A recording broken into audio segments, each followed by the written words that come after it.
Станислав Твиман. Промоушен, как это все строится, как привозят артистов, вся кухня изнутри. Что несется, куча раздетых людей, куча одетых по-странному людей. Я стою, играю, и один говорит: чувак, посмотри, и он снимает футболку с себя и одевает ее как герб сзади меня. И все типа: Украина, класс, танцуй. И мы решили попробовать сделать вторую веселку здесь. Туда пришло уже 700 с чем-то человек. Вот честно, я тебе хотела сказать, ну это просто настолько круто. Я хотел сделать какие-то вечеринки, которые бы выходили за рамки вообще привычного понимания вечеринок у нас в Киеве.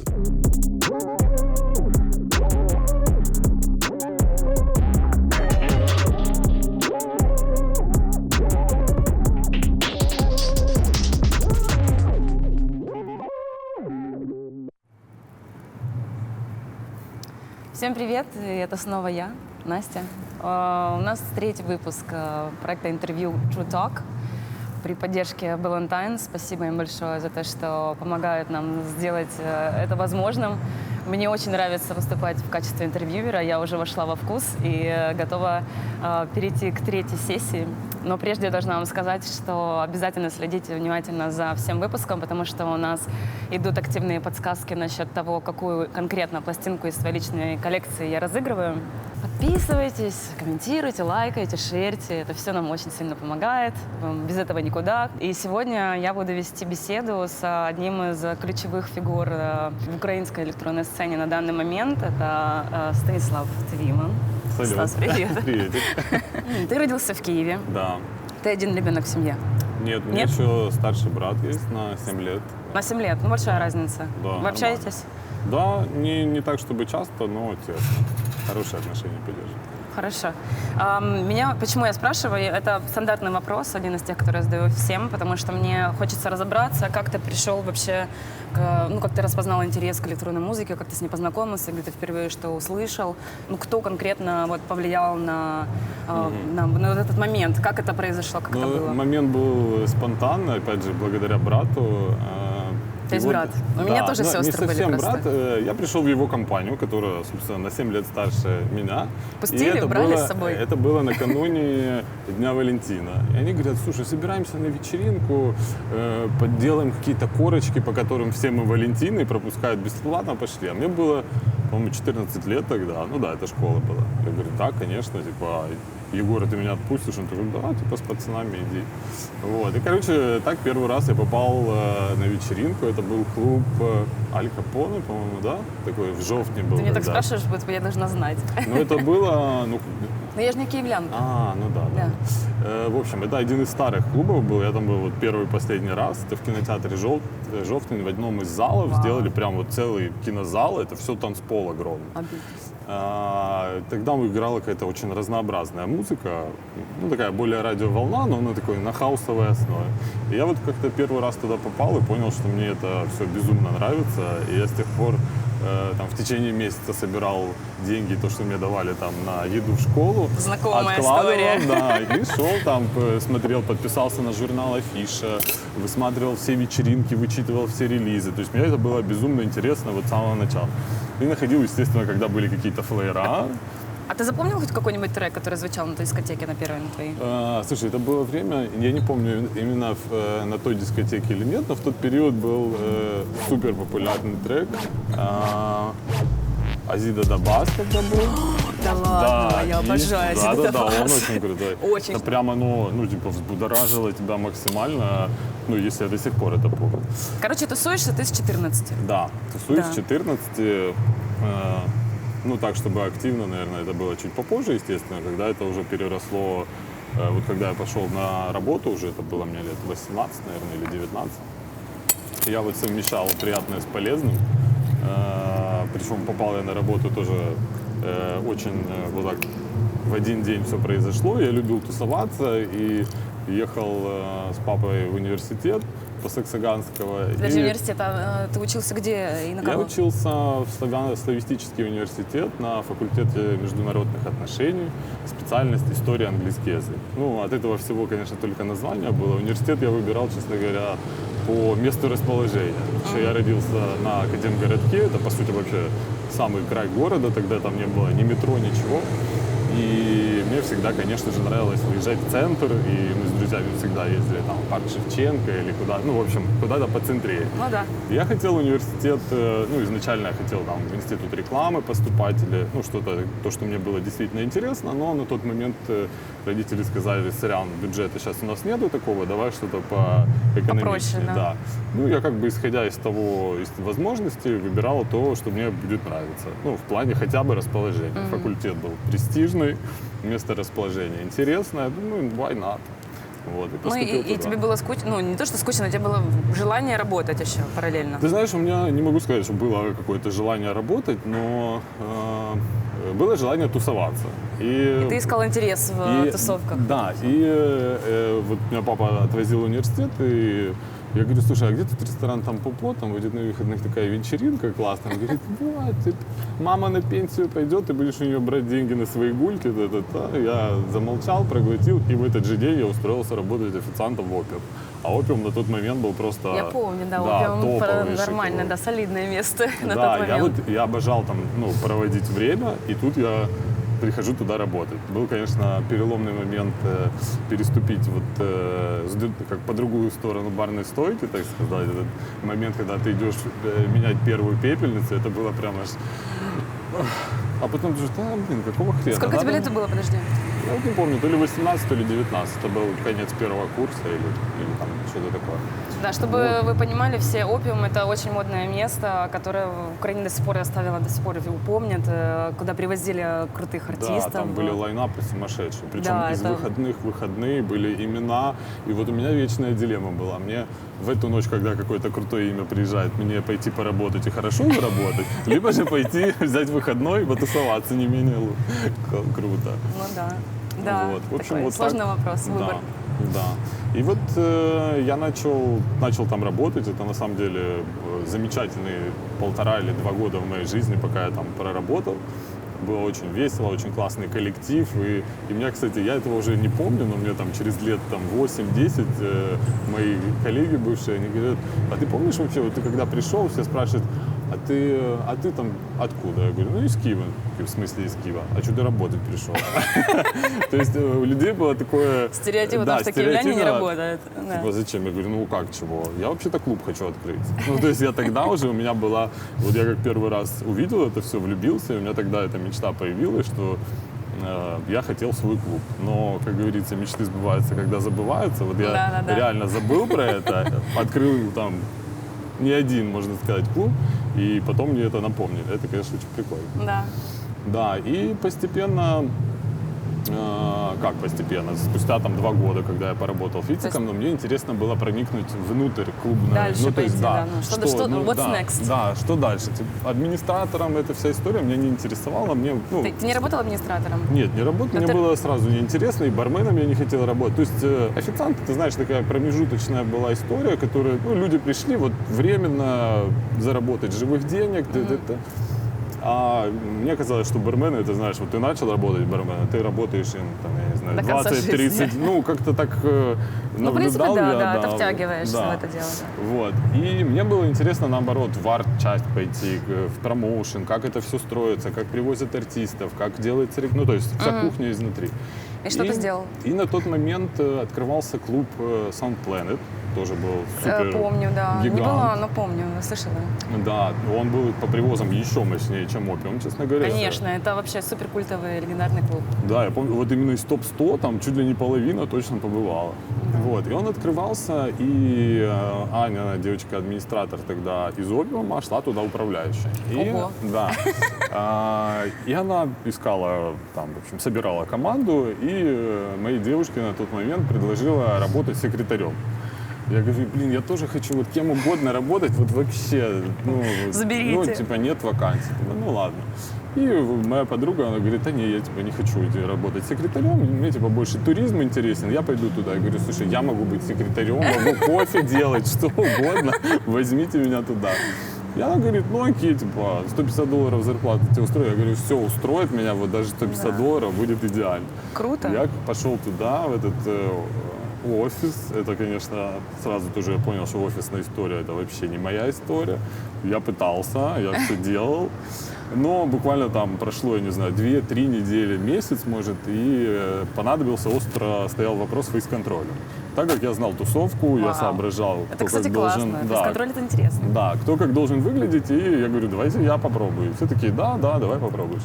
И я вот встал на Door Beach, на где-то практически год я там проработал на фейсе. Это было, конечно, очень интересное время. Это было тяжело, потому что клуб на 1500 человек, а приходило на некоторые вечеринки по 2, по 3 и больше людей. Тогда был период, когда прям тусовались люди. Но при очень... этом это был как раз тот период, когда очень сильно был развит этот клабинг, когда из городов приезжали. Причем ездили там из Львова в Харьков. Вот этот клубный туризм. А на фейсе было непросто, но было очень интересно. И в какой-то момент, я не понял почему, но мне предложили стать помощником пиарщиков Патипа. А Патипа тоже был тогда прям супер крутой клуб. Ну, он был крутой, но, по-моему, более такой попсовый. Он чизи был, он попсовый был, но при этом, ты знаешь, я сейчас вспоминаю, кого туда привозили тогда, очень интересных артистов, там, типа, тот же Хартон, такой фрик, да, итальянский вокалист. Вот, и я пошел туда работать помощником пиарщика, не зная, что меня готовили сразу же на пиарщика. Блин. То есть я там 1,5 месяца буквально быстрое учение, экспресс прошел. И моя учитель Оля ушла на новый проект открывать, а меня оставила как пиар-директором всего клуба, в котором проходило 6 вечеринок в неделю. Капец. И 6 вечеринок нужно тебе пиарить. И в какой-то момент я понял, что я не выдержу по 14 часов в сутки Ну, это же даже не работать. очень интересно. Ну да, это ты знаешь, школу, Но при этом которую я думаю, что очень много контактов ты при этом получаешь. и ту школу, которую я там прошел, честно говоря, за нее еще можно и заплатить было, потому что... Ну, наверное, да. Да, это, козырная карта, в которую входил на тот момент Патипа, это был просто мастодонт вообще. Золотые времена. Да, так и есть, да. И при этом мне было на тот момент 21 год. То есть я был пиар-директором крутейшего клуба в 21 год. И это я до сих пор этим горжусь. И все-таки у меня мечта стать сначала арт-директором, она у меня где-то теплилась, но я немножко неправильно, наверное, дал посыл в космос.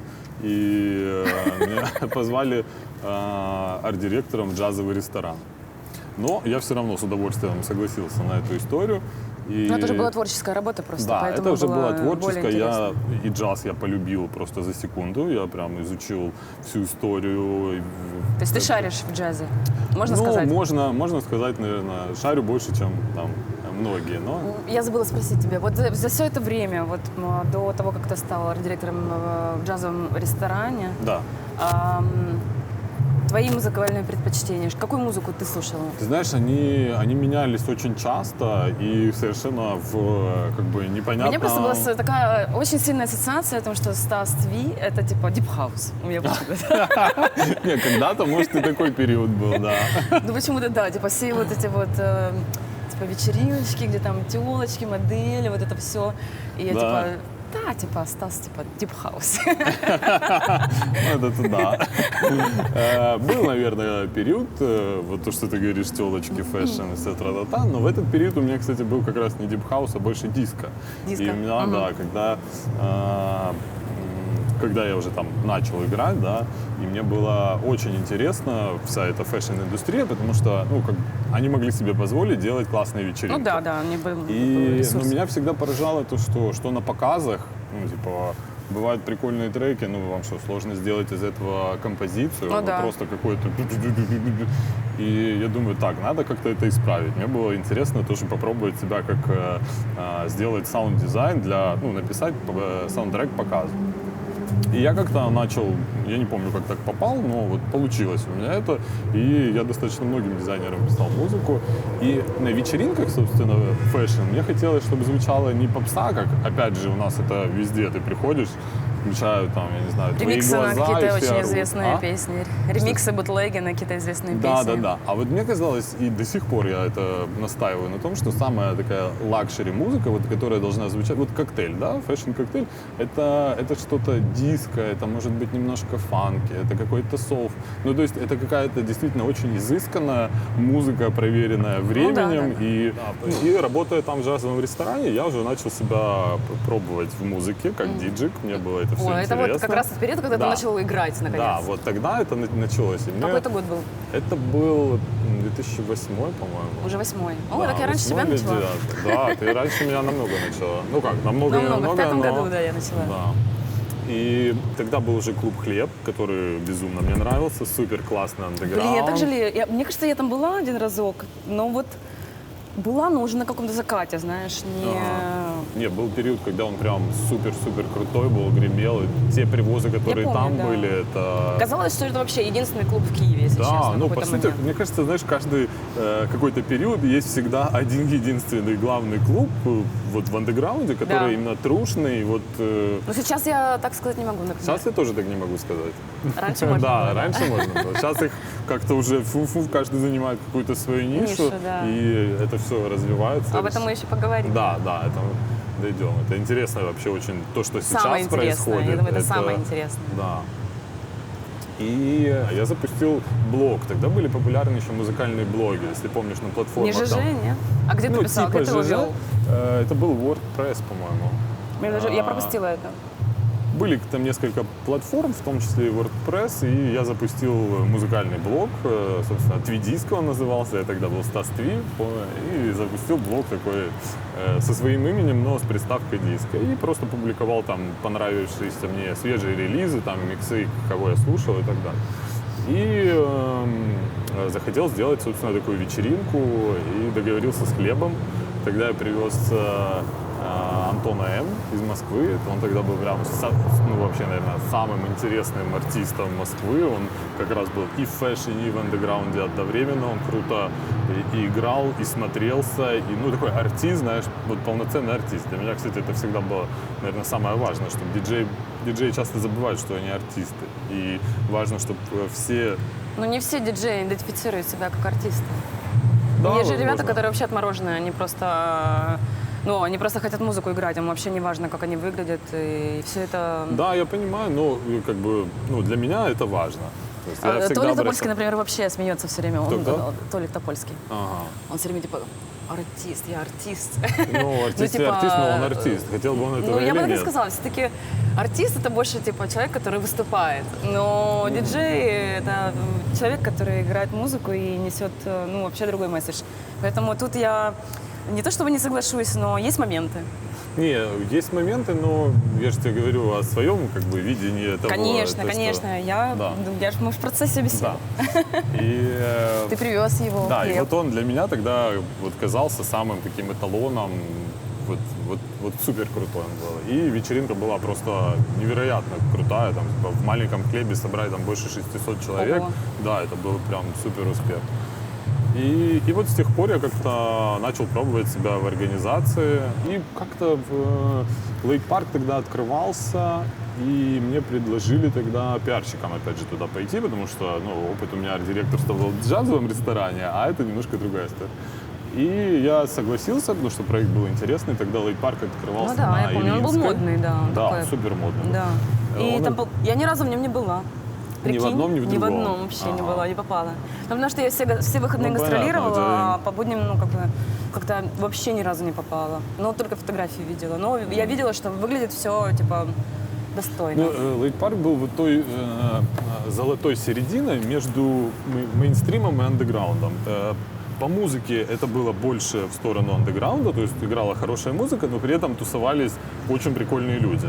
То есть и модненькие, и все красивые, все наряжались, все, собирались, знаешь, как не просто пошли потусоваться, а именно целенаправленно, скажем. Готовились. Да, готовились. И в этом не то чтобы там главная особенность была, но он занимал вот эту нишу, которая была и до сих пор у нас на самом деле не занята. У нас есть либо же там, я не знаю, Квинс, там еще какая-то история, либо же супер попса, или либо супер андеграунд, да. А иногда хочется вот какой-то, знаешь, когда тебе хочется с хорошей музыкой, но побыть в какой-то... Человеческое Да, отношение. да, типа того. И это, ну, согласись, это практически невозможно у нас Ну сейчас да, я не делать. знаю такого места. Ну да. Ну и тем более Лейт Парк был задуман как летний проект исключительно, и летом все совсем по-другому, это летняя терраса, очень красиво было. Причем многие вспоминают и любят самый первый Лейт Парк, как и я, потому что он был во дворике бизнес-центра, как бы это звучало не прикольно, но это выглядело Подоле, очень... по-моему, Да, да? да, на Подоле, на Ильинской. И тогда так круто было, ты заходишь, огромная арка, которую мы завешивали двумя слоями черных штор, слоями. И ну, мы это делали для того, чтобы звук не выходил на соседнюю понятно, больницу, да. но эффект был просто колоссальный. Ты проходишь через одну штору, через вторую, и там уже свет, музыка, ну, это было, Классно, да, это да. магия была. И когда на следующий год в этом месте было нереально, я не помню по каким причинам открываться, и нашли локацию на парковой дороге, поехали, повезли, показали мне, но я как-то вообще не вдохновился, мне она не понравилась, и я отказался заниматься этим местом. Я занимался там, писал какие-то пресс-релизы и играл там пару раз за Но сезон. ты не верил в него, не мог почувствовать, Да, чтобы его мне- там, ну, как быть промоутером этого места. Да, это такая, знаешь, избушка на курьих ножках, и оно вот Не никак вписывалось не в твое передавало. представление, да. Абсолютно. Но потом как-то его там достраивали, и по музыке как-то его усовершенствовали. И на следующий год я все-таки пошел туда работать, но уже как арт-директором. И вот с того момента мы начали, ну как-то он начал все преобразовываться. И вот последний сезон, когда я уже его и визуально довел до той картинки, как я хотел, он превратился в такой, как кусок джунглей. То есть там все было Да, пророщено пальмами, ветками, Ну, ты туда лианами. возила, я помню, Кином Фоксман, Кенан Фоксман. Блондиш, Бу Вильямс у тебя был. Да. Ну, у тебя такая серия артистов, которые, ну, действительно, мне кажется, по формату музыкальному вписывались в это место. Да, вот хотелось, они были, ну, такие уже заслуженные, да, это не какие-то новички, но это была светлая музыка, ну, основа Ну, это, хауса. это было такое предложение для людей, которые интересуются музыкой по-настоящему. Типа, вот у нас есть такие артисты, но при этом они играли эту музыку как для тех, кто на всякий случай музыкой не интересуется. Но Да, она то есть, если им ты не бы интересуешься, понравилась. то Да, ты- то есть это оно был будет тебе универсальный, понятно, универсальный вариант, грубо говоря. Это- Резидентство в Бум-Бум-Руме у тебя еще было? Да, это, кстати, было с первым сезоном Лейт Парка, он закрылся, тогда это не Лейт Парк был, а Лейт Кафе, то, что на Ильинской. И открывался Бум-Бум-Рум, как бы один из таких, наверное, ярких его сезонов, когда начались Биг Бум Фесты, каждый месяц делали фестиваль, если ты помнишь, да, там. Я помню, я тоже выступала сумасшедший. на одном из них. Вот тогда у меня, наверное, первая такая волна более жесткой музыки у меня пошла. И я помню, это Что ты было... тогда играл? Слушай, играл я достаточно... Очень много эйсида у меня было. И какие-то технари... Ну, такой... Опять же, имена я сейчас лучше не буду вспоминать, потому что не вспомню. Но техно и эйсид как бы основополагающие такие были. И я помню, что это было открытие сезона Бум-Бум-Рума. Прям гремела куча людей. И ты тогда не поехала на гастроли или что-то и пришла потусоваться. И написала вот такой пост. В Киеве, конечно, музыка отстой. Как бы? Что они вообще играют? Это я говорю- и я еще тогда меня это зацепило. Я говорю, ты серьезно? Ты говоришь, Стасик, я тебя прошу. Типа вот такой ответ был. Я думаю, ладно, не буду вступать в дискуссию. Ну, мне тогда казалось, что все было еще в таком, типа, знаешь, Зародыше. упрощенном виде. Не, ну оно Музыка была тебе не слишком казалось. простая. Оно, во-первых, как бы. антураж. Ты заходишь в бизнес-центр, у тебя тут штору повесили, колонки поставили, тусуемся. Ну, типа, меня это не удивляло. Да, ну. Мне было интересно, как они арендовали вот рестораны, делали там типа большие ивенты. Это уже было более интересно, но они делали это действительно раз в месяц, я помню. Я Да, выступала, да. по-моему, когда играла или Мисс Китин, или Эллен. Я не помню, кто. И та, и другая приезжали. Было неплохо, действительно. Я же говорю, я не начинаю отсчитывать первые росточки. Вот это как раз вечеринки Бум-Бум-Рума. Да, они тогда задали тон. Они задали тон, и это действительно было вот как место, которое снова стали вот мешать не только вот наши артисты, но действительно стали стабильно привозить Да, иностранных каждые артистов выходные, актуальных. да. И было и техно, и электро, и стало интересно. Ну Да, и правда. да. И вот тогда я стал резидентом, и потом началась, собственно, война. Революция, война. И это было мое единственное место работы. И я уже, хоть я был на тот момент, как мне, по крайней мере, говорили, самым высокооплачиваемым резидентом, но доллар, естественно, вырос, и у меня никакой другой работы не было. И я уже соглашался играть на всех техносанды за 50%, которые эти вечеринки техносанды убивали тебя как артиста полностью. Потому что ты приходишь играть уже для тех, кто, ну, ты представляешь себе, какая публика на воскресных вечеринках, и ты стоишь, рубишься, зима, выходишь, Безнадега. холодный, да, и ты думаешь, боже, спасибо, что хоть это есть, реально. Да. И уже сейчас не шла речь о каком-то даже развитии, просто хотелось дотянуть, выжить, да, чтобы этот период закончился. Как и Это сейчас, в принципе. Да, сейчас очень похожая ситуация. Наверное. Не такая жесткая с точки зрения там политически и социально, но нас защемили конкретно. Да, ну, нас весь мир Да. теперь. Ну да, Тогда- да. И на нашу сферу, я имею в виду, Да. нашу индустрию. Тогда, конечно, период был страшный, и я помню, еще уехали мы тогда в Таиланд, причем на 1,5 месяца, и это начало происходить, когда мы были там, ну прям в жесткой Ну, сезон, форме. да.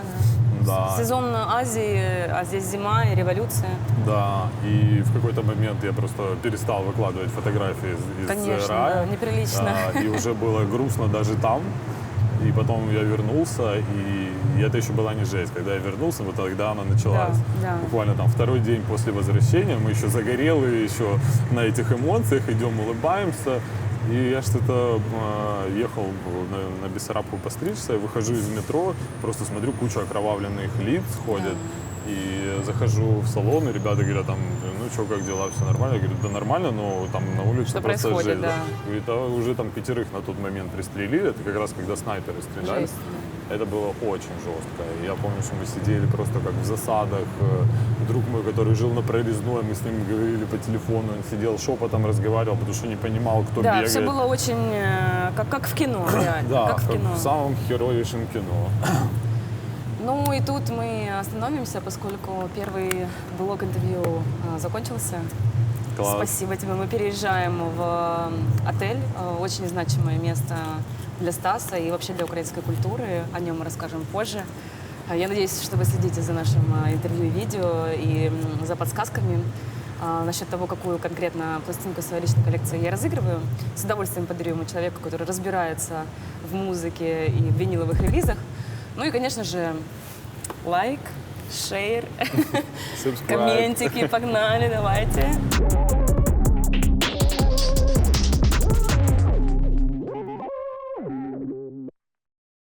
Стас, ну вот мы, собственно, в одном из ключевых мест, мне кажется, в твоей современной истории, тебя как деятеля, я бы не могу сказать, что ты только диджей или только промоутер. Ты так поднялся. Спасибо. А тебя За это последние слышать пару лет. особенно Я помню, приятно. когда я пришла сюда, именно в это место, 1,5 года назад у меня была вечеринка в соседнем помещении, и я такая, Даша говорит, ну что, пойдем сходим, типа посмотрим. Говорю, ну пойдем, а что, тут уже рядом соседняя дверь. И я прихожу сюда и вижу тут такое, и честно, я так давно так не впечатлялась, тут такое несется просто, ну, энергия, и как это все настолько органично, круто сделано, энергетика, люди, музыка. Ты тогда играл какой-то крутейший сет. Я такая посмотрела, это Стас Цви. А я еще в маске же тогда был. А ты в маске собаки, Да. стоишь такой, наваливаешь. И я стояла вот тут вот в прорезе. И я такая снимала что-то на видео, чисто, знаешь, вот просто чтобы у меня осталось, и когда айфоны напоминают, знаешь, вот год назад, как Facebook, только они делают это сами по себе. Я думаю, блин, вот это круто. И вот тогда у меня зародилась идея что-то сделать вот такое, ну, типа, знаешь, типа вписаться в какую-то такую историю, и, ну, мы подойдем к этому попозже, но я хочу начать, точнее, вернуться к той точке отправления, которую мы обсуждали на предыдущей локации, о революции, о том, что ты приехала из Таиланда, и вот смотришь на это все, и как раз мне кажется, что это был тот момент, когда украинская сцена просто эволюционировала настолько, что до сих пор я не могу описать вот этот момент. И каждый его, собственно, видел по-своему, воспринимал по-своему, наблюдал какие-то отдельные участки, отрывки. Мне бы хотелось узнать, как ты воспринимал и видел, помнишь этот период? Вот вернулся я тогда из Таиланда, начались самые жесткие происшествие, не знаю, как это назвать, помягче. Был застой, в принципе, похожий, да, как и сейчас, только был более локальный, но был более жесткий, как по мне. И все как-то, ну, еле-еле, но как-то выживало, да. Тогда работал вот Boom Boom Room и действительно Closer. Больше остальные места, я не знаю, они в основном локализировались где-то в центре, а в центре, естественно, пройти было страшно, жестко, не да, говоря очень. уже о чем-то другом. Но Boom Boom Room тоже тогда уже близился к своему закрытию, я помню. Что Да, был тоже так такой были закат. тяжелые времена, это был действительно закат, но все равно он еще держался, как последний, наверное, плод веселья, один из. И тогда появилась же схема, как раз то, что очень прикольное есть видео с ID, там, где Да. вся эта тусовка рассказывает. Это действительно было очень такое в ногу со временем. И я помню, как Слава раздавал флеера самостоятельно, типа, приходите на вечеринку схемы. Я еще посмотрел, думаю, такое странное название для вечеринки. Наверняка локальные артисты, ну, которых я особо не знал. И я как-то был вне этой истории. У меня, типа, была... тема того же лейт-парка, да, и каких-то а-ля там фэшн. То есть я понял, что там... Ты еще не вырвался из Нет, около... я не вырвался и, честно говоря, особо не пытался. Не планировал? Не планировал, да. И я пошел на схему, это была, я не помню, одна из первых, кстати, вот в Гаваньском скейт-парке, Гавань. Но я туда пришел, и, знаешь, я захожу, типа, а-ля там 11:30 вечера, а там уже просто 145 ударов в минуту, все несется. Куча людей. Да, куча людей, но у меня тогда было ощущение, вот я был, знаешь, как не инсайдер, а вот уже такой бихолдер. Я думаю, блин, ну тут совсем какая-то юная аудитория, ну, я говорю, не про 18 лет, казалось, что там реально 14-15. Подростки, да, вообще юные. Ну, я как-то побыл, посмотрел на это все, это, ну, мимо меня, это Не параллельно, зацепило. не зацепило. Я тогда как раз был больше сфокусирован, ну, не сфокусирован, но был вот в клоузеровской истории. Меня они очень вдохновляли, и то, что они делали, это было прям вау. Их Да, это действительно было вау, да, я помню. ну, клоузер это был в тот момент такой отдельный вообще культурный пласт, который вырос из маленького лесного причала. Кстати, Closer же открылся параллельно с первым лейт-парком. То есть сначала открылся лейт-кафе, и там через пару месяцев открылся причал. И я помню, что В у нас... 2013 году это еще было. Да, и у нас была концепция лейта, что это не клуб, в котором там до упора, до 6, до 8, до 10. В 3 часа ночи мы выключали звук, закрывались, сколько бы людей не было. Концепция такая, что все должны уйти еще красивыми. Ну и все равно ты так Хочется красивый, но тусоваться. ты уже горяч как никогда. Конечно. И вот тогда открылся лесной причал, и я очень многих ребят, я говорю, поехали. И как-то вот такая традиция сложилась, что все сначала шли в лейт, а потом на причал. Вот, параллельно они достраивали Да, внутреннюю. я помню, я да. как раз попала тоже на причал, и я еще помню, когда меня ребята вот это весной привели, я была с Каталином, ну что, мы готовили, не помню, и они меня привели и говорят, ну вот тут будет клуб, и я смотрю, а там... А там, да, там вообще Там непонятно было просто что. стены, непонятно, ни пола, ничего, непонятно вообще, что тут будет. И я как-то так смотрела, думаю, блин, интересно. Да, и они начали как-то развиваться. Там можно долго говорить о пути развития Клоузера, там от маленького причала до Брейв фестиваля. Ну, мы в 2014 году уже, кстати, стричку делали первую. Ну вот, Да. пожалуйста. И я помню, как мы ее делали. Ну да, я тоже помню эту И историю. она была прикольная. Я помню, Она что очень Раду, прикольная. он говорит, я не хочу ехать ни в какую Одессу, потому что я делала вечеринки, это был мой день рождения, я делала, типа, в пятницу мы запустили стричку, а в субботу у меня в Одессе вечеринка, и у нас же, как обычно, кочующие. Ну да, туда и туда. Туда-сюда. И Раду играет такой, типа, я не хочу отсюда уезжать. Я говорю, Я все остался еще понятно. на- Не остался, он Нет? прилетел, да, но он прям, ну, это было что-то невероятное, да, было классно. И вы запустили Parental Advisory буквально Да, через сколько? и через какое-то время я пытаюсь хронологию восстановить. Ну, по-моему, где-то в году 15 или 16. Да, как-то так получилось.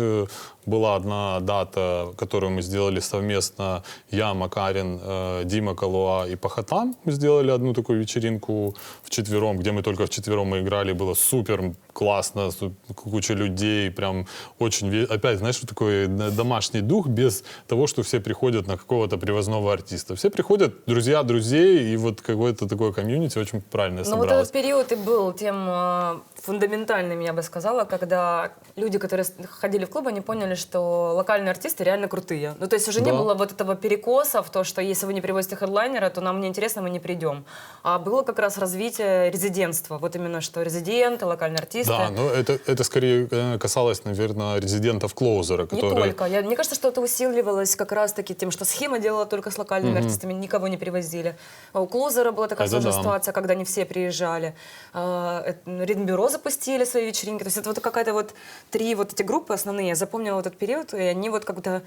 Тут еще очень важный момент, что сцена, ну, промоутеры между собой сотрудничали. Не было такого, что типа... Да, вот не было вот раньше конкуренции, было такое, было- что типа ты приводишь, делаешь какой-то ивент, другой промоутер видит, что ты привозишь кого-то и делаешь ивент в эту дату, и он обязательно сделает ивент в эту же дату. Но зачем? И этого никогда не было, культуры вот этой вот толерантности, что ли, как-то, знаешь, лояльности друг к другу.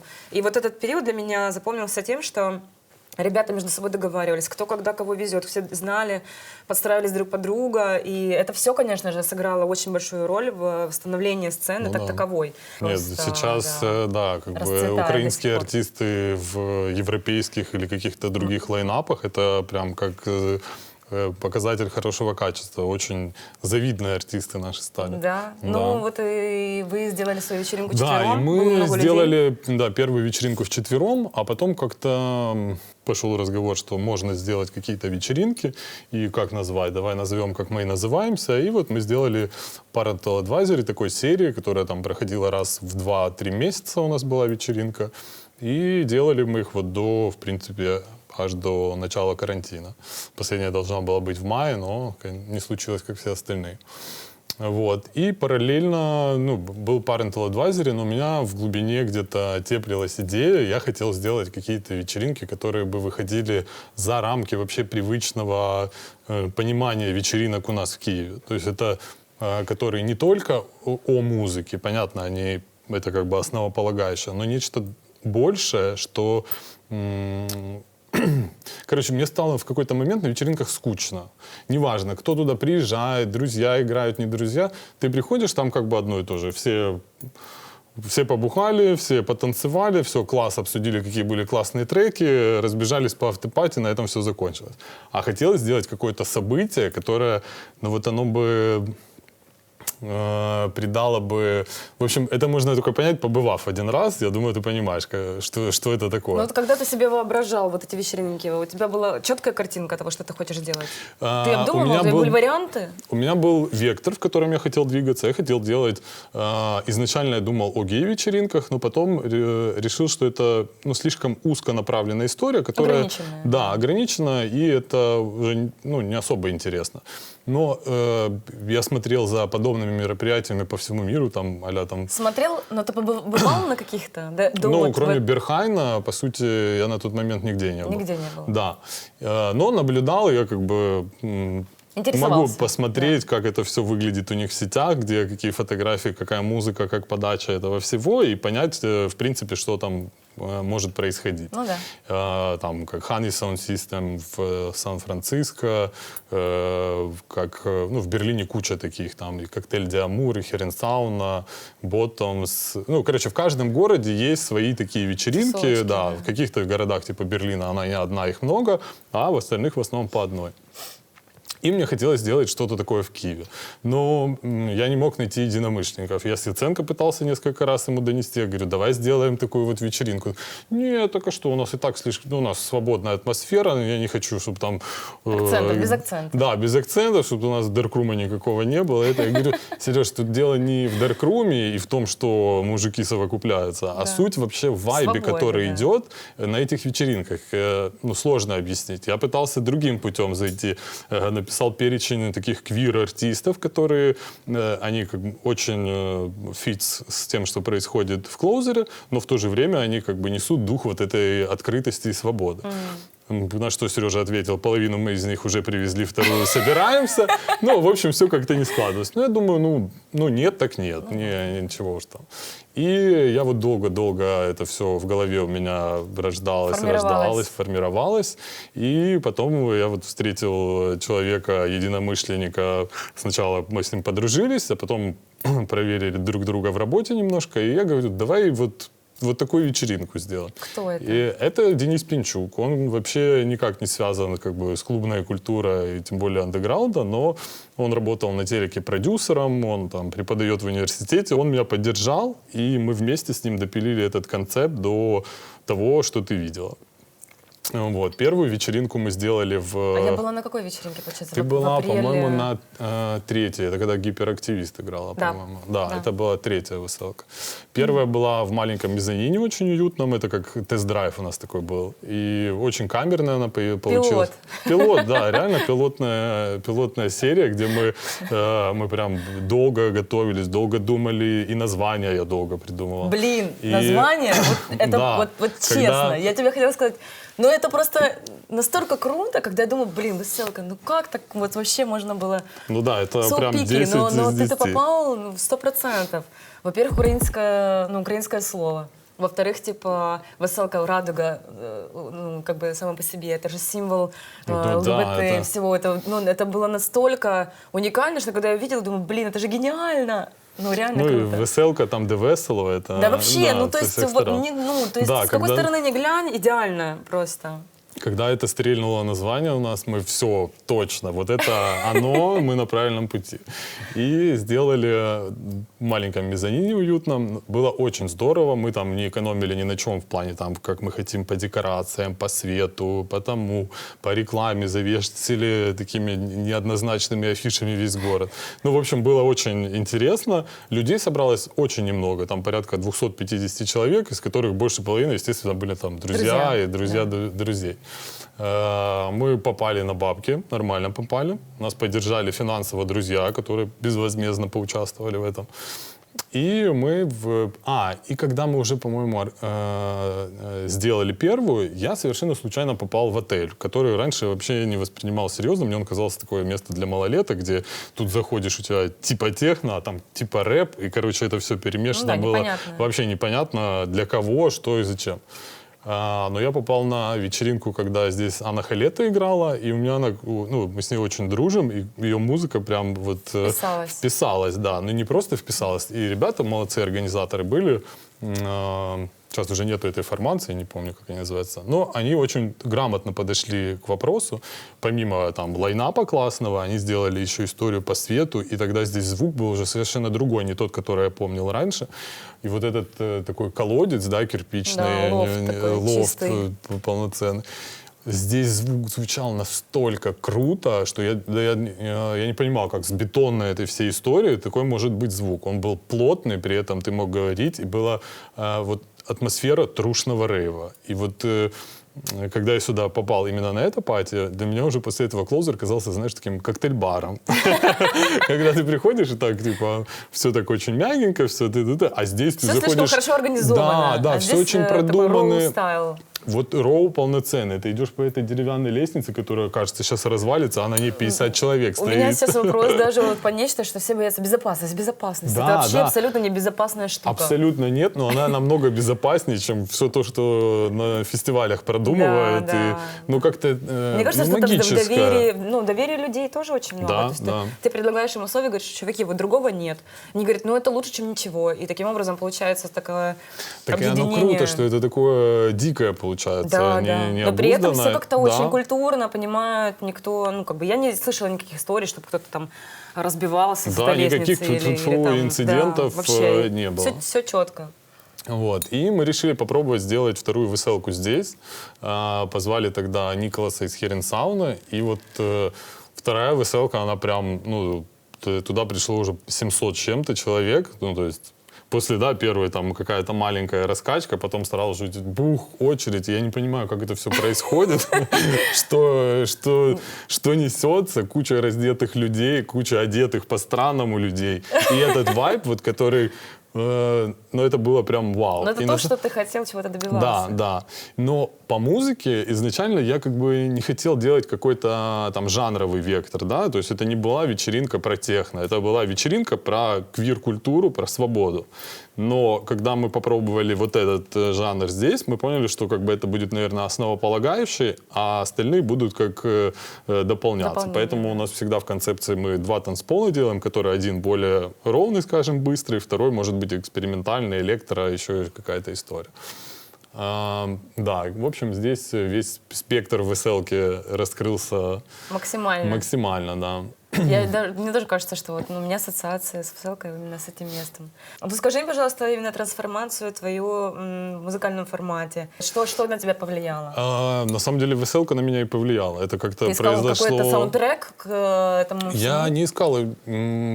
Ну, как бы в процессе подготовки к очередной веселке, там, делая выводы после прошедшей, я отслушивал разных артистов, там, обращался к каким-то разным которые, наверное, тоже эпохам. играли на таких подобных вечеринках. Да, Ты связывал это все? да. И, ну, на самом деле, и частично повлиял на меня и наш локальный персонаж Закат-95, который тоже, его этот второй алиас у Максима Стекаленко, он как раз относится к этому раннему трансу. Он выпустил первый подкаст на веселке. Да. И такой маленький инсайт, пластинка должна выйти в веселке, у нас будет лейбл «Веселка», Вау. где он уже записал треки, да. Круто! Так что... Поздравляю, я еще не слышала эти новости. Еще рано поздравлять, еще не вышло, но готовим. Я надеюсь, что это всё. когда выйдет наш эфир, это будет очень актуально. Я, кстати, думаю, что вполне возможно. Ну, Супер. мы ориентируемся на декабрь, но надеюсь, что все Пусть получится. это будет такой вармап. Да. Кто еще были? Ну, и, собственно, Николас, который приехал из Киринсауны, он, когда встал играть, это было как шаман какой-то творил, и он это все мешал, и это все было так органично. Ну, то есть везде по чуть-чуть я как-то это взял, и получилась вот такая история. Я начал изучать вообще, что такое ранний транс, потому что я, в принципе, даже такого термина раньше не знал, и стало интересно. Я понял, что то, что называется ранним трансом, это те треки редкие, которые я где-то когда-то слышал в сетах абсолютно разных людей, и они очень такие soulful, мажорные, Да. и при этом у тебя держит эта быстрая бочка, но она тебя не убивает, она тебя просто раскачивает и заставляет двигаться. Либо же не двигаться, но при этом получать кайф. И как-то оно вот так начинало, сформировался в этот период такой у меня стиль и жанр, да, который есть как бы основополагающая техноистория, но при этом есть всегда трансовая глубина и вот этот дух 90-х, который вот в этом коктейле, как мне кажется, ну, идеальная для вечеринки, особенно в таком формате, как веселка. Да, и я тогда тебе написала, Стас, хочу Это попробовать. ты был? Хочу попробовать. Мне просто было интересно поиграть такую какую-то другую музыку, которая, в принципе... Но большинство треков, которые сыграла на той веселке, я их коллекционирую, и у меня не было возможности их сыграть в реальности. То есть сейчас бы я бы их, наверное, сыграла уже.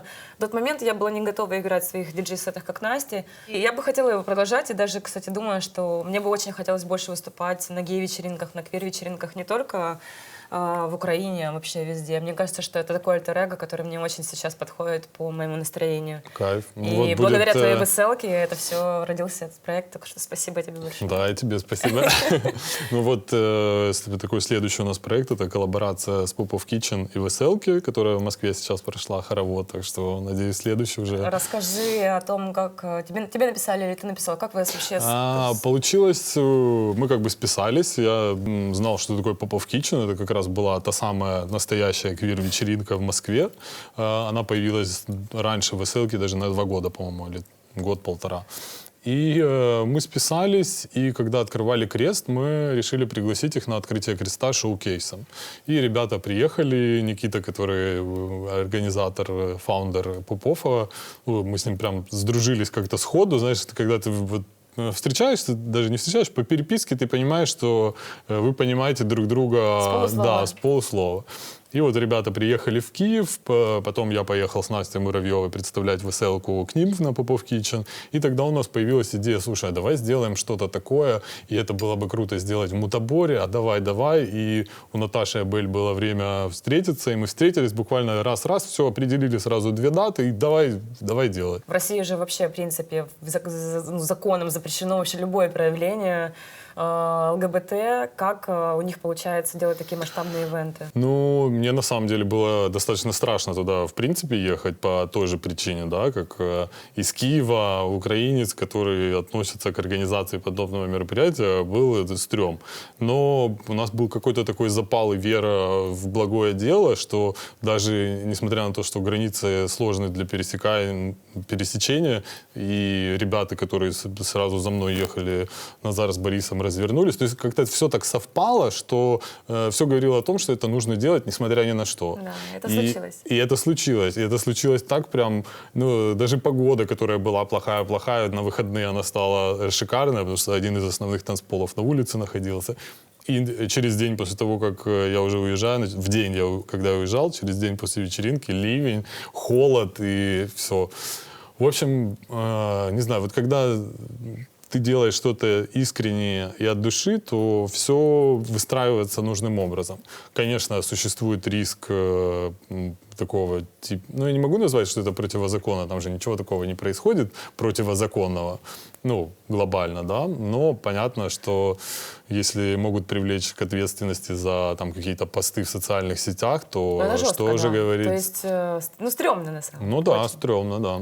И я не знаю, как они справляются с своей промо-группой, вообще, как они это, ну, там, не знаю, рекламируют, какая-то должна быть своя такая, как супер закрытая комьюнити, которая только, знаешь, ну, Ну, которым ты ты знаешь, должен мне доверять. кажется, Москва настолько большая, как и Россия, Ну вот, что вот, оно понимаешь, там тут, даже...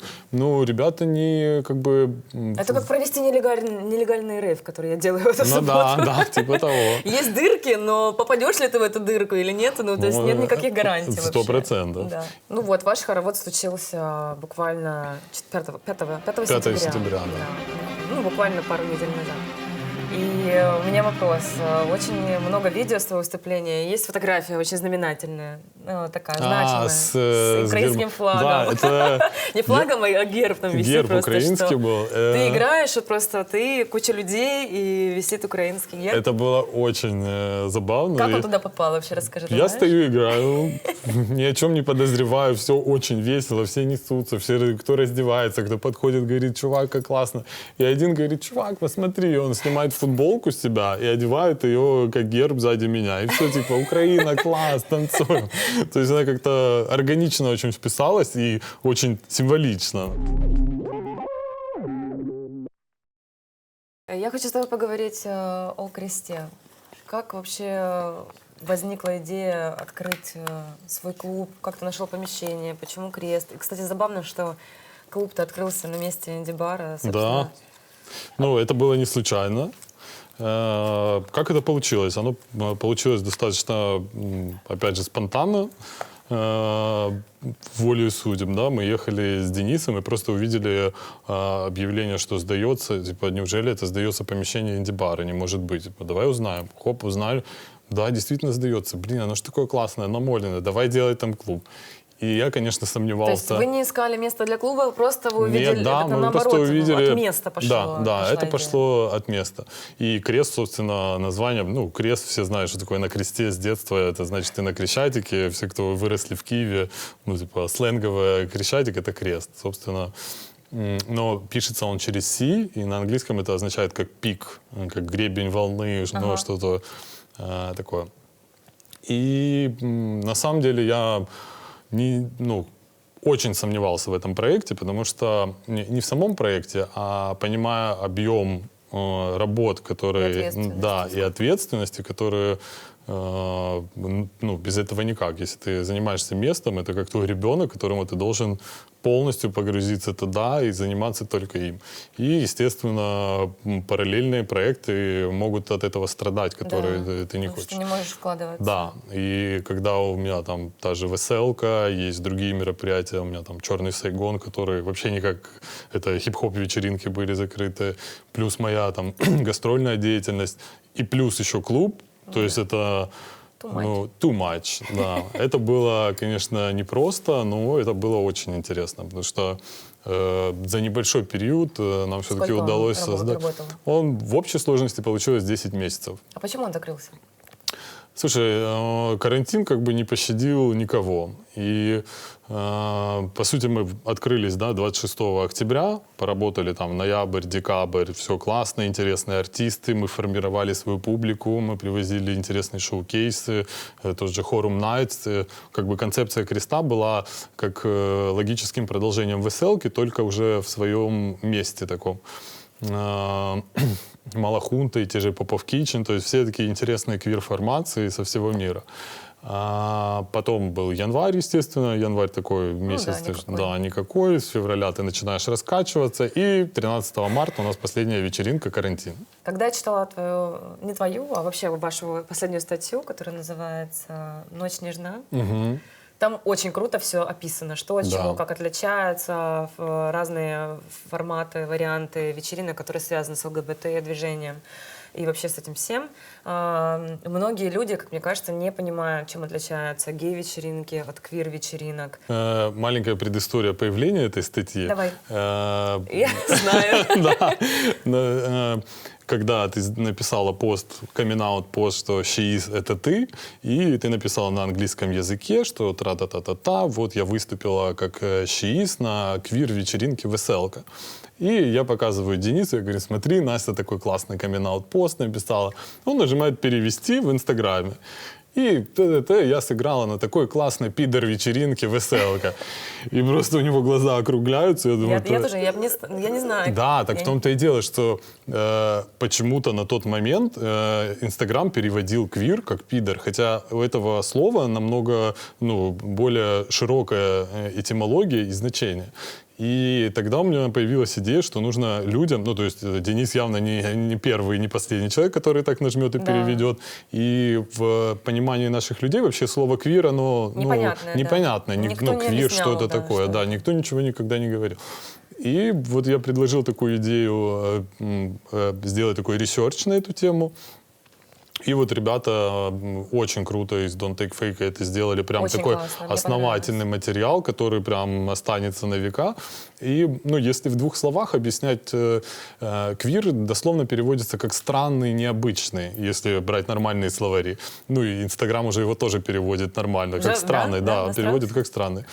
Под слово «квир» ты можешь подразумевать все, что выходит из рамки, так сказать, нормального, да, то есть это люди, которые странно одеваются, и это не важно, ты относишься к ЛГБТ или не относишься, ты можешь быть абсолютным стрейтом, но ты можешь быть квиром в своем, я не знаю, самовыражении или в понимании мира, или в том, какой ты творчеством занимаешься. То есть сексуальная ориентация к этому не имеет никакого значения. Просто представители ЛГБТ, они больше склонны к инаковости какой-то. Поэтому это слово как бы ассоциируется больше с ЛГБТ-культурой. Так называемые safe spaces, они создаются для людей, чтобы...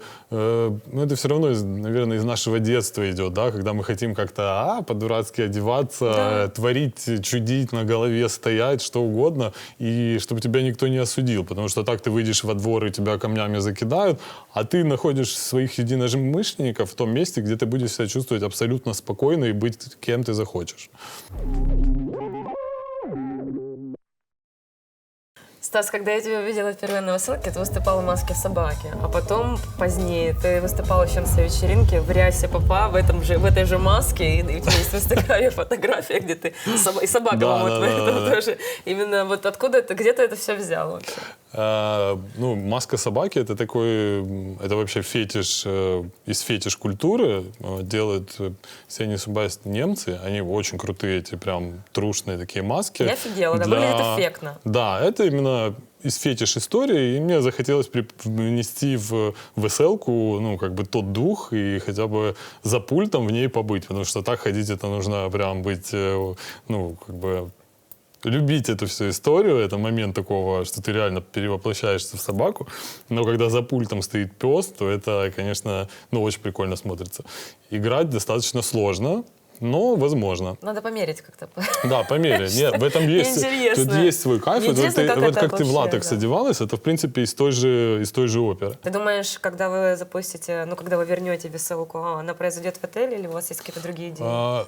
Вообще концепция веселки такая, что каждый ивент должен быть либо больше, либо не такой, как перед этим. Но в идеале он должен быть и больше, и не такой, как был. И даже когда мы делали на протяжении там нескольких ивентов в отеле, мы всегда добавляли новые локации. То мы добавили там двор клоузера, потом мы добавили «Было теплее», двор этого, совместили с мезонином. То есть это такая получалась у тебя уже 2-3 танцпола, и ты трансформация, и такой уже в мини-фестиваль это превращалось.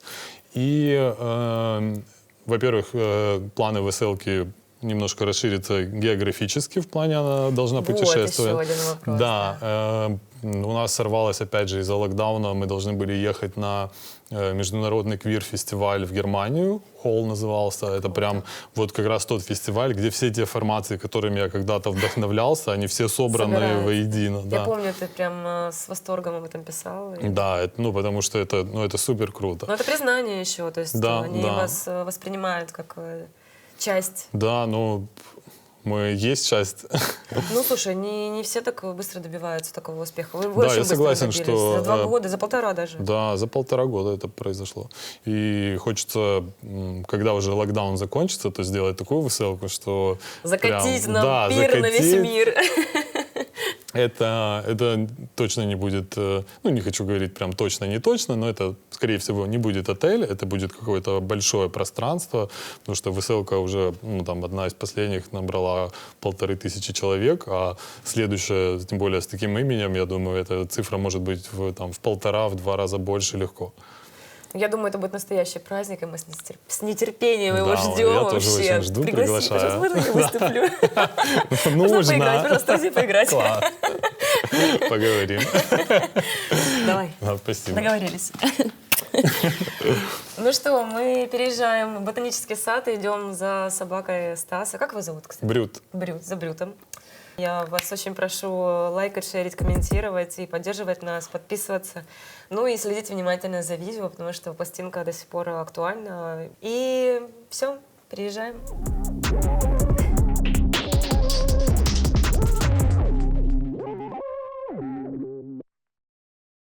Стас, мы сидим, собственно, в ботаническом саду, который близко и ко мне, и к тебе, и я так понимаю, что ты здесь каждый день с собакой гуляешь. Это ближайший парк, который тебе...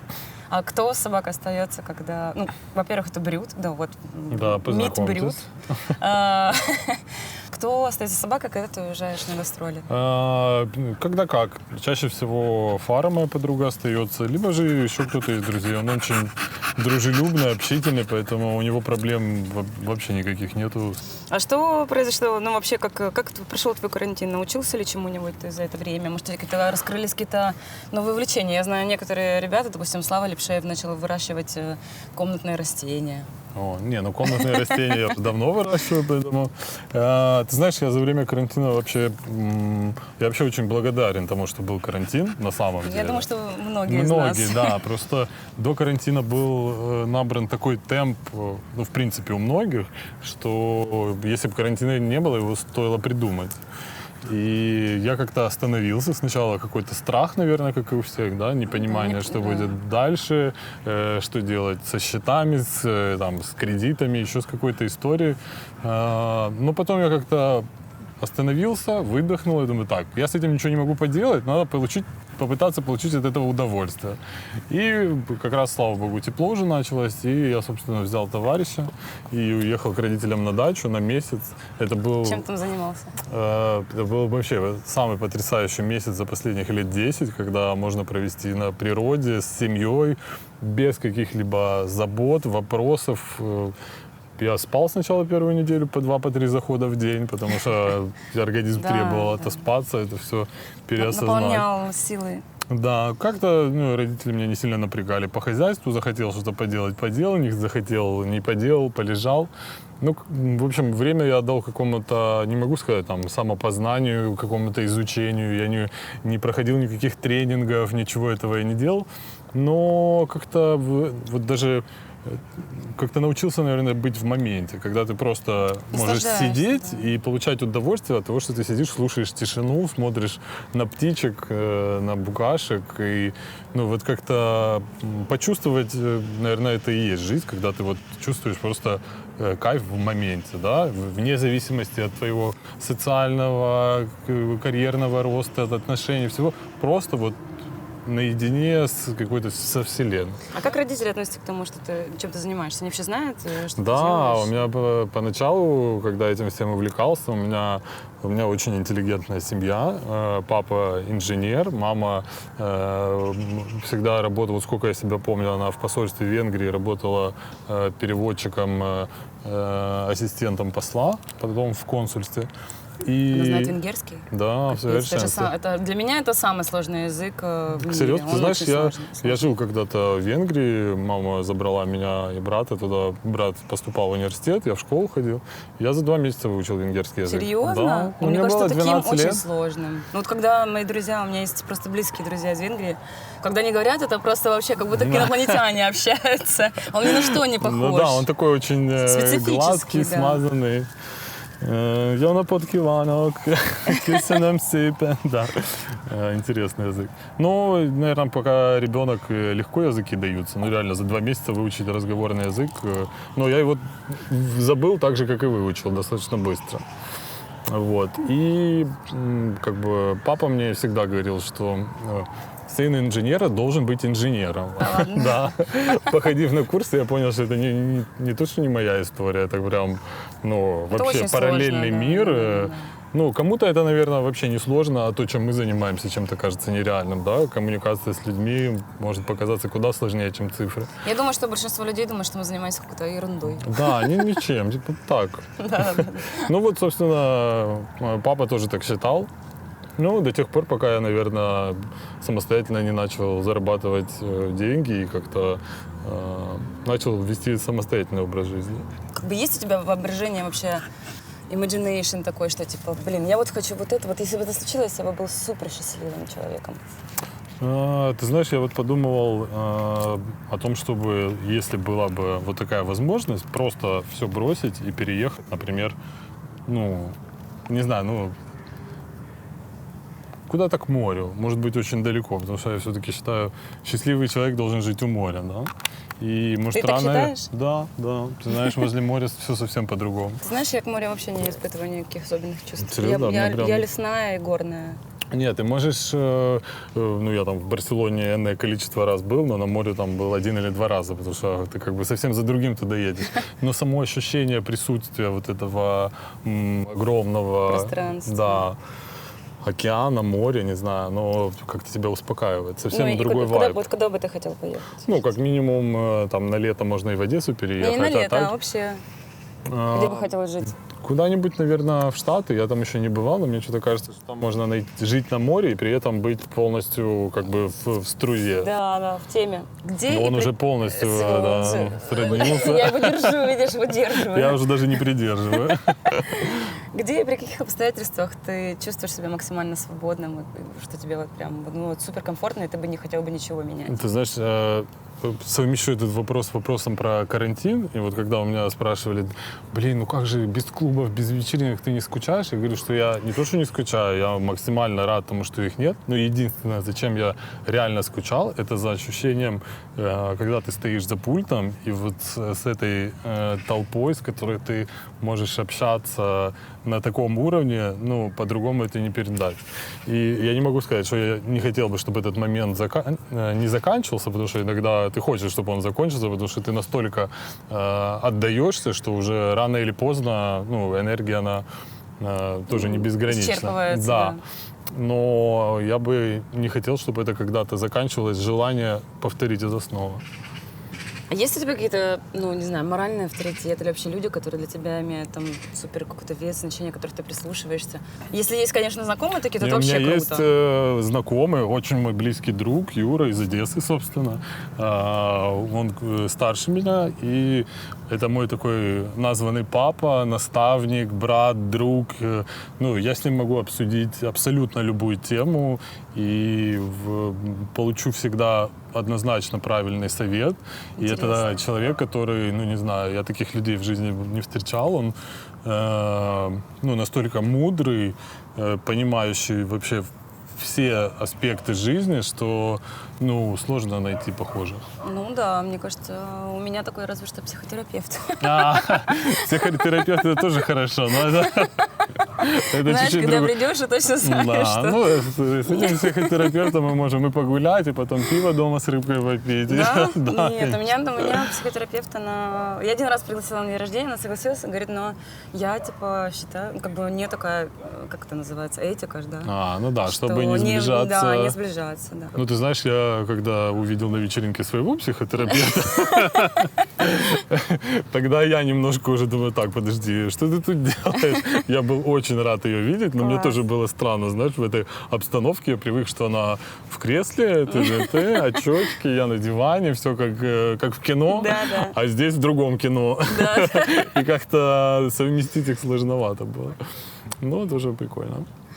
Какой твой самый сложный вообще и неприятный, наверное, жесткий опыт, который прошел не зря? Есть у тебя такой?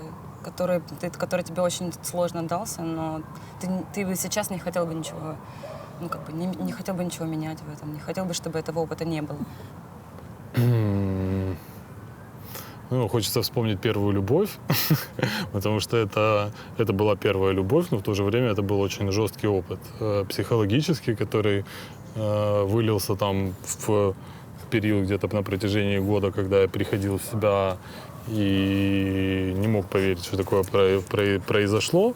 Но с другой стороны, когда прошло время, я уже смотрю там с высоты своих лет, я понимаю, что это было настолько круто и своевременно, потому что я достаточно поздний, это произошло там в 23 года. И было, ну, короче... Сильно. Это было очень сильно и очень больно. Потрясение. Да. Да. Короче, у меня есть такая рубрика. Так. Называется она «Расскажи, что это за фотка». Интересно, мне очень любопытно, Сейчас что ж за фотки, да. Что-нибудь интересненькое. Вот как раз, наверное, начало вашей общего Да, дела с Катро. это просто Девятый год? the beginning. Да, совершенно верно. Да. Это когда мы только... У нас, по-моему, даже еще названия не было Ginger Duet, но мы уже начали фоткаться. Ну вот, собственно, мутабор с флагом, с гербом Украины. Ну, по-моему, это шикарный скриншот. Шикарный вообще, я тоже так считаю. Просто мне этот парень написал, он говорит, блин, это вторая вечеринка в моей жизни, что ты со мной сделал? Нормально, воспитываем. Это ты или не ты? Нет, это не я. Такой красивый. Скажи. Ну, я тебя не видела, но вот это красиво. Да. Ну, это, собственно, с вечеринок Рокси Бар. Это как символ Рокси Бара. Да? Да. Ну, похоже на веселку тоже. Да, стиль. но Рокси Бар это больше про...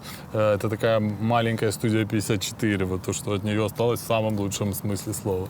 Это ты? Да, это я. Это клуб «Кайф». Это кайф еще? Да. Капец. У тебя такая прическа просто. Я сидела и думала, ты тут или не ты? Да, у меня если Я не полистай, видела там тебя с прически такими без- длинными волосами. Да, но это тогда модно было. Так, чтобы сзади было длинно, здесь было длинно, везде все длинно. Да, класс. Кайф, я была в кайфе пару раз. Мне, кстати, в «Кайфе» очень нравилось. Вот у меня есть шедевры из твоих фотосессий. Да. Это Алена Бевза делала шикарное под Тарантино. Это у меня закос. Да. Тут тоже, наверное, одна из первых поездок в Одессу. Ну, уже не из первых. Это, Пляжник. да, это пляжник. Не помню, что за вечеринка. Ну, я вижу Антона Травкин, Артем. да. А у нас тогда была компания, если ты видишь, 4 розовые кепки. Это я их купил последние, которые были. Это была, ну, просто адовая вечеринка, потому что ночь, а жара на улице такая, что ты подходишь к воде, и ты весь мокрый уже становишься. Мы пили безбожно и кричали, что мы розовые кепки из Новосибирска, сосем из Новосибирска, и просто трубочки закидывали людям в коктейли и выпивали. Капец. Трэшевали, да. И последнее, вот это На вейке, да. Ну, ты сейчас занимаешься спортом? Не, я не занимаюсь, ну, это так чисто любительская была история, мне всегда было Интересно, опять же, если жить у моря, то там, где есть брют, там, где там есть... тусовка целая, Ну, да. конечно, они зазывают. Там, где есть серф. Да. И я, собственно, первый раз на серфе встал в Тель-Авиве, и потом вот приехал в Киев, еще тут пробовал. Очень кайфовая история. Но в Ну, Тель-Авиве это часто бывало, я смотрела по да, фейсбук-ленте. опять же, у меня была традиция, каждый январь я уезжал 3 или 4 года подряд в Тель-Авив. Это замечательный город. Обожаю. Я бы, кстати, там мог бы жить. Ну, я тебе желаю классных путешествий в будущем. Спасибо. И жду твою высылку. Я буду Класс. первая, кто скажет: Стас, я буду обязательно. Договорились. Спасибо тебе большое за интервью. Спасибо тебе. Ну и спасибо всем, кто помог мне это интервью сделать, и тем, кто его смотрел, и, конечно же, Ballantine's за то, что они помогли нам в реализации этой идеи. Вы подписывайтесь, делайте то, что вы хотите, то, что вы чувствуете. Если вам понравилось, то будет приятно получить вашу поддержку. Ну а финал конкурса и победителя мы, конечно же, объявим чуть позже, когда проанализируем ваши ответы. Всем спасибо, до следующего выпуска.